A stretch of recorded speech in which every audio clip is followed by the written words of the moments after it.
अस्सलाम वालेकुम नाजरीन, मैं हूँ रेहान नसीर और आप देख रहे हैं हमारा यूट्यूब चैनल हकीकत जानो। दोस्तों, अल्लाह सुब्हानहू व तआला ने दुनिया पर इंसान की इस्लाह के लिए 1,24,000 नबी मबूस फरमाए, जिन्होंने खुदावंद यकता की बड़ाई का प्रचार करते हुए इंसान को सीधे और नेक रस्ते पर चलाने के लिए अपनी अपनी खिदमात सरअंजाम दी। दोस्तों, इन 1,24,000 नबियों में से एक नबी ऐसे हैं जिनको अल्लाह ताला ने अपनी कुदरत और हिकमत से बिन बाप के पैदा फरमाया, जिनका नाम हज़रत ईसा इब्ने मरियम अलैहिस्सलाम है। दोस्तों, हज़रत ईसा अलैहिस्सलाम का बिन बाप के जन्म कैसे हुआ, अल्लाह ताला ने हज़रत मरियम अलैहिस्सलाम को इस सादत के लिए क्यों चुना और इसके पीछे हिकमत क्या थी, आज इस वीडियो में हम आपको हज़रत मरियम अलैहिस्सलाम और हज़रत ईसा अलैहिस्सलाम की पैदाइश की मुकम्मल तफसील बताएंगे। लेकिन इससे पहले अगर आपने हमारे चैनल हकीकत जानो को सब्सक्राइब नहीं किया तो बराह करम ज़रूर कर लीजिएगा और साथ ही साथ बेल के निशान को भी दबा दें ताकि ऐसी ही हकीकत से भरी वीडियोस का नोटिफिकेशन आपको मिलता रहे। दोस्तों, हज़रत मरियम अलैहिस्सलाम की वालिदा बनी इसराइल में एक बहुत नेक परवर और बरगुज़ीदा खातून थीं। जब वो हामिला हुई तो उन्होंने अपने परवरदिगार से एक मन्नत मांगी कि ऐ अल्लाह, मेरे पेट में जो बच्चा तेरी रज़ा से पैदा होने वाला है, मैं उसको तेरी नज़र करती हूँ, यानी दुनियावी जिम्मेदारियों का बोझ उस पर नहीं होगा और वो बच्चा तेरी इबादत और हैकल सुलेमानी के खिदमतगारों में से ही होगा। दोस्तों, उन्होंने ये सब इसलिए कहा कि उनको तवक्को थी कि अल्लाह ताला उनको बेटा अता फरमाएगा। लेकिन जब उनके यहाँ एक बेटी की पैदाइश हुई तो उन्होंने अल्लाह से दुआ मांगी कि ऐ अल्लाह, मैंने तो लड़के का सोच कर ही ये मन्नत मांगी थी कि वो तेरे हैकल की खिदमत में वक्फ करूँगी, लेकिन मुझे तूने बेटी अता की है। लेकिन उस वक्त तक हैकल की खिदमत के लिए लड़कियों को कबूल नहीं किया जाता था। दोस्तों, हज़रत मरियम अलैहिस्सलाम की वालिदा ने अपनी बेटी को हज़रत ज़करिया अलैहिस्सलाम के हवाले किया कि वो इस बच्ची को हैकल की खिदमत के लिए कबूल कर लें। हज़रत ज़करिया अलैहिस्सलाम हज़रत मरियम अलैहिस्सलाम के खालू और अल्लाह के बरगुज़ीदा नबियों में से थे और हैकल सुलेमानी के काहिने आज़म भी थे। लिहाजा हज़रत मरियम अलैहिस्सलाम की वालिदा के कहने पर हज़रत ज़करिया अलैहिस्सलाम ने हज़रत मरियम अलैहिस्सलाम को हैकल की खिदमत के लिए अपनी किफ़ालत में ले लिया। हज़रत मरियम हैकल सुलेमानी के साथ मुत्तसिल एक हुजरे में क़याम पजीर हो गई और जब कभी भी हज़रत ज़करिया अलैहिस्सलाम उनके हुजरा में जाते तो देखते कि उनके पास तरह तरह के बेमौसमी फल और मेवा जात पड़े रहते थे और जब भी उनसे बात करते तो वो इंतहाई इल्म व हिकमत और मार्फत की बातें उनके साथ करती, जिन पर हैरान होकर हज़रत ज़करिया अलैहिस्सलाम ने एक दिन उनसे सवाल किया कि ऐ मरियम, तुम्हारे पास ये सब कुछ कहाँ से आता है और ये इल्म व हिकमत तुमने कहाँ से सीखी? तो हज़रत मरियम अलैहिस्सलाम उनको जवाब देती कि ये सब अल्लाह की तरफ से है और बेशक अल्लाह जिसको चाहता है बेहिसाब अता करता है।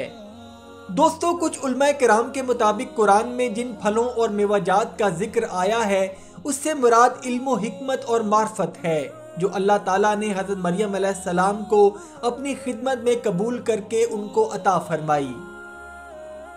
दोस्तों, हज़रत मरियम अलैहिस्सलाम एक बरगुज़ीदा खातून थी और अल्लाह ताला की इबादत की खातिर उन्होंने खुद को अल्लाह की इबादत के लिए वक्फ करते हुए लोगों से खलवत इख्तियार कर ली थी, जहां वो सुबह शाम अल्लाह सुब्हानहू व तआला की इबादत में मशगूल रहती थी।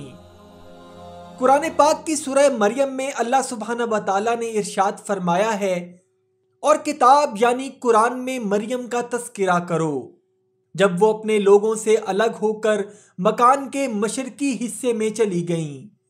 फिर उन्होंने उसकी तरफ से खलवत इख्तियार कर ली तो हमने उसकी तरफ अपना फरिश्ता भेजा, सो वो उनके सामने एक खूबसूरत मर्द की सूरत में आया और मरियम बोली कि अगर तुम परहेजगार हो तो मैं तुमसे बचने के लिए रहमान की पनाह लेती हूँ। फरिश्ते ने कहा कि मैं तो तुम्हारे रब की तरफ से भेजा गया एक फरिश्ता हूँ और इसलिए आया हूँ कि मैं तुम्हें एक पाकीज़ा लड़का बख्शूँ। मरियम ने कहा, क्यों कर होगा जबकि मुझे किसी मर्द ने बतौर शौहर कभी छुआ तक नहीं और मैं बदकार भी नहीं हूँ। فرشتے نے جواب دیا کہ یوں ہی ہوگا، کیونکہ تیرے رب نے فرمایا ہے کہ یہ اس کے لیے آسان ہے، اور میں اس کو اس طریق سے پیدا کروں گا تاکہ اس کو ہم اپنی طرف سے لوگوں کے لیے نشانی اور ذریعہ رحمت بنائیں، اور یہ کام مقرر ہو چکا ہے۔ چنانچہ وہ اس بچے کے ساتھ حاملہ ہو گئیں اور اس کو لے کر کہیں دور چلی گئیں۔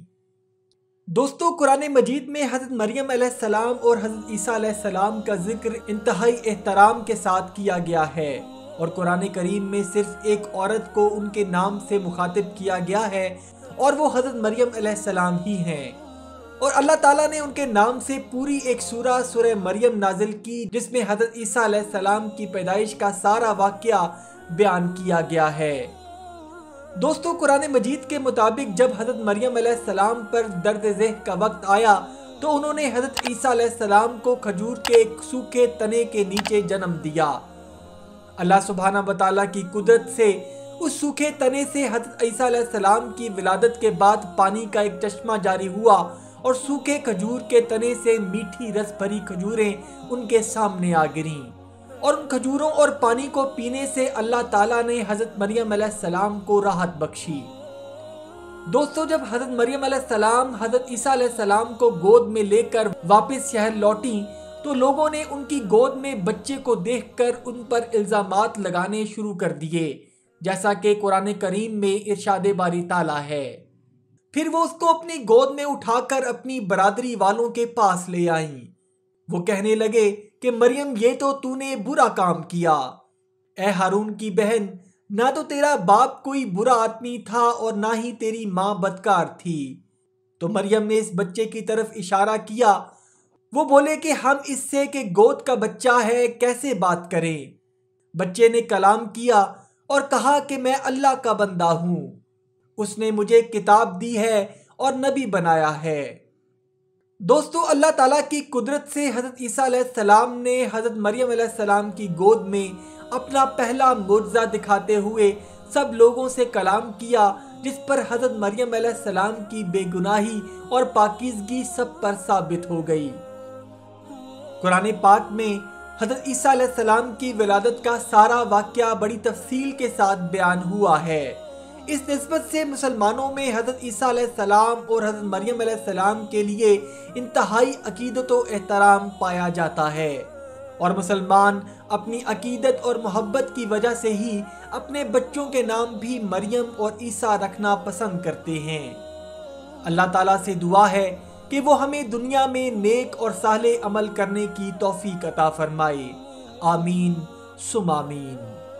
امید کرتا ہوں دوستو آج کی ویڈیو آپ کو پسند آئی ہوگی۔ اگر ویڈیو پسند آئی ہے تو ویڈیو کو لائک، شیئر اور کمنٹ سیکشن میں اپنی رائے کا اظہار ضرور کر دیجیے گا، اور جاتے جاتے چینل کو سبسکرائب کر کے ہماری حوصلہ افزائی بھی کر دیجیے۔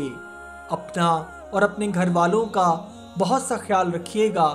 وما علینا الا البلاغ المبین۔